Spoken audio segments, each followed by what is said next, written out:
സാഹോദര്യത്തിന്റെ ഉത്സവമാണ് Nilambur പാട്ടുത്സവമെന്ന് Sree Gokulam group chairman Gokulam Gopalan. പാട്ടുത്സവ് tourism festival സാംസ്കാരിക സമ്മേളനം ഉദ്ഘാടനം ചെയ്യുകയായിരുന്നു അദ്ദേഹം.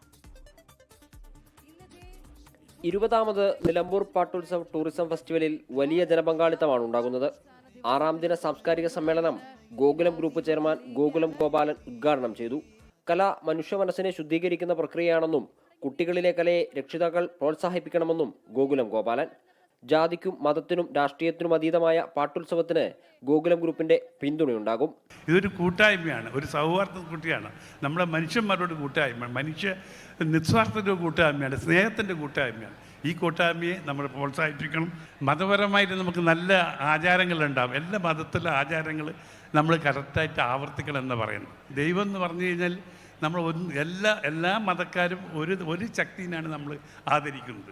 പ്രപഞ്ചത്തിൽ അവാച്യമായ ഒരു ശക്തി, അതാണ് ദൈവം. സാംസ്കാരിക സമ്മേളനത്തിനു ശേഷം ഗബ്രി, MBL മ്യൂസിക്, അബു എന്നിവർ ചേർന്നൊരുക്കിയ സംഗീത വിരുന്നരങ്ങേറി. പാട്ടുത്സവ് ചെയർമാൻ ആര്യാടൻ ഷൗക്കത്ത് MLA അധ്യക്ഷനായിരുന്നു.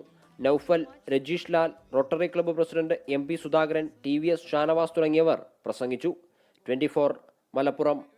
ലോകത്തെവിടെയായാലും ഏത് സമയത്തും 24 വാർത്തകളും ഓഗ്മെന്റഡ് റിയാലിറ്റി പാക്കേജുകളും എക്സ്പ്ലെയിനറുകളും വിശദമായി കാണാൻ ഞങ്ങളുടെ YouTube ചാനൽ നിങ്ങൾക്ക് സബ്സ്ക്രൈബ് ചെയ്യാം.